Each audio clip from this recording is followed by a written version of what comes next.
What's going on, guys? Tanner back here bringing you another video, and what I got for you guys today is we are going to be discussing the topic of buying a car in the military.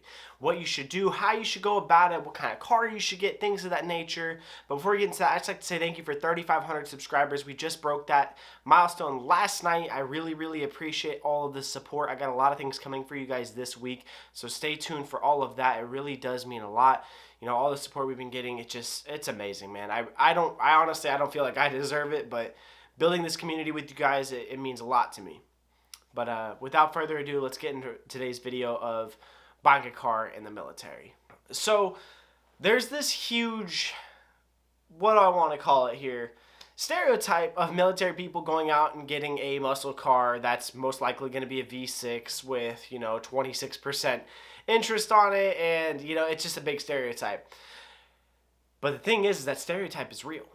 It happens. I know a lot of people who do this exact thing. It doesn't have to be with the muscles car. It could be, with a Tesla. It can be with a truck. It can be with whatever. You get these insane payments. You get these insane things, and then, you have to pay for all the damages when you wreck it and things like that. And, that's happened because I know people who have wrecked cars and, they had a brand new vehicle that they wrecked and it came out of their pocket, and it's tough. The way I went about buying a car, so I bought a car from someone that I worked with. They were leaving for Turkey. I bought the car from them. The car had a bunch of problems that weren't disclosed to me. I ended up selling the car because I was getting destroyed by it financially. I was having to pay for a bunch of stuff that was wrong with it. Luckily, I didn't pay too much for the vehicle, but I got rid of it. It was out of sight, out of mind. So the first thing I did, I traded it into the Honda dealership where my sister works, and I went and I leased a 2019 Honda Civic. Now, people are probably like, well, you lease it, you don't own it.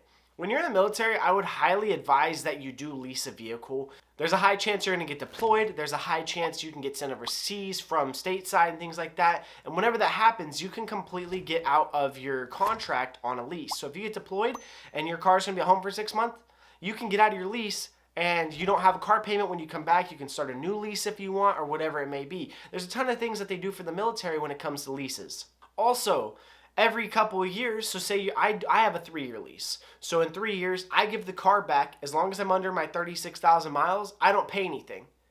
And then I can lease a brand new vehicle. I'm not tied down to the same car for however many years. If I want to buy it out at the end of it, all my lease payments go towards paying off the principal, and then whatever's left off of that is what I pay at the end as the sticker price. I finance it for however many years I want, and that's my new payment. A lot of people will go out and they'll buy a $35,000 car or whatever because they're going to get approved because they don't really have any expenses, and then they have a $500, $600 car payment. They don't like their car anymore, or there's a bunch of stuff like they make a bunch of bad decisions. They can't afford the payment, and they're stuck with it. Especially if you deploy, you're still making that payment when you're overseas. There's ways to get it to where the payments will stop, but I would rather give the car back to the dealership whatsoever, so that way no one can, it doesn't get broken into in the dorms, it doesn't get, damaged somehow, it doesn't get stolen. And there's a ton of things that can happen. Now, the reason I prefer to lease over it every 3 years, you can get a brand new car.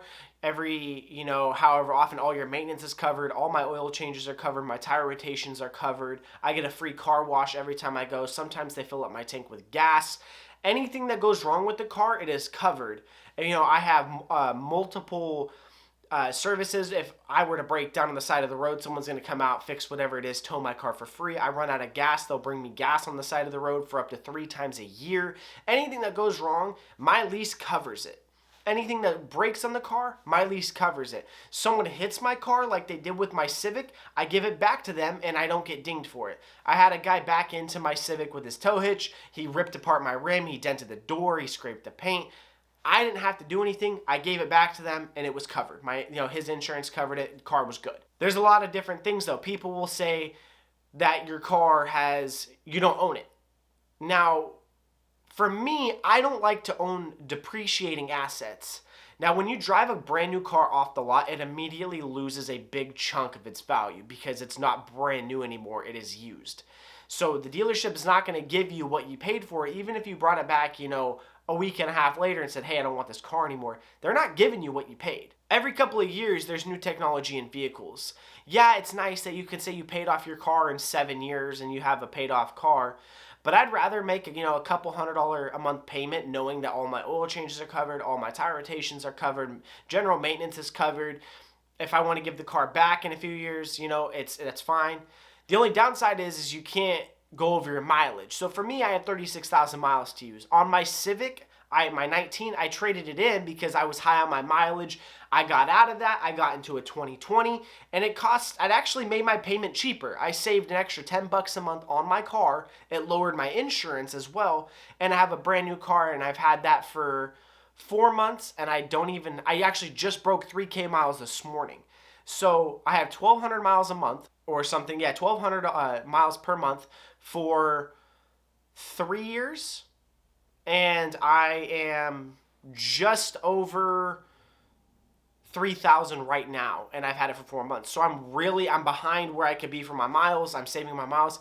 And the thing is you can make your trips. I still drive my car all the time. I love driving my car. But the mileage, if you go over it, you can still give it back. You'll just pay a little bit of a penalty. But you can also just buy the car outright. And for 3 years, you had all your maintenance covered and everything like that. So you can take 3 years of maintenance and then transition it into a finance, and then you're good. So my advice while you're active duty is to lease a vehicle. I know plenty of people who lease vehicles. My grandfather has been in the car industry for over 30 years. He only leases his vehicles. Every 2 or 3 years, you get a brand new vehicle. Yeah, you still have a payment. But I'd rather pay on a brand new car for like $200 a month than have a car that's 7 years old, outdated, over 100K miles. You have to worry about, paying for all the damages or whatever breaks on it. With your lease, it's all covered. That's why I advise for a lease, especially in the military. You can give it back if you get deployed. You can give it back if you get sent overseas. You can still keep it if you want when you get deployed or go overseas. They will also most likely stop your payments on it as well. So it's just a smarter investment in my eyes to lease the vehicle because, one, I don't like depreciating assets. I like to put my money towards things that are going to make me money possibly in the future, like buying a home. A home is an appreciating asset. Stocks are an appreciating asset. Cars automatically lose value. I don't see if I were to go buy my car that I bought, it's got a $26,000 sticker price. I drive it off the lot, it's worth 20. I already lost $6,000 and I didn't even do anything. The car's got 10 miles. That's just my advice to you guys. That's what I personally do, and that's what I would advise you guys to do. Definitely look into leasing options, and also ask them to show you all the expenses, because dealerships will try to throw things in there like bullcrap expenses. Tell them you don't want it. Tell them that you're military. If you go through Honda, Honda will give you an extra $500 towards a down payment for being military. Most of the time, you can talk them into giving you packages, like detailing packages, where they'll come to you, they'll detail your car, they'll throw in all-purpose weather mats, they'll give you a bunch of extra stuff. If you just say that you want that thrown on there, most of the time they will let you do it if you're going to walk away from the deal. I got a bunch of stuff added to mine for free. I got my $500 matched. I got my all-purpose weather mats. I got a coverage thing where I got free car washes. I got free detailing and all this stuff. And it was absolutely free. So definitely try to haggle with them on that kind of stuff, but I would highly advise you to lease over purchasing, especially when you're in the military, especially when you're young. And please stay away from cars that have, in stupid high, APRs that are literally not feasible.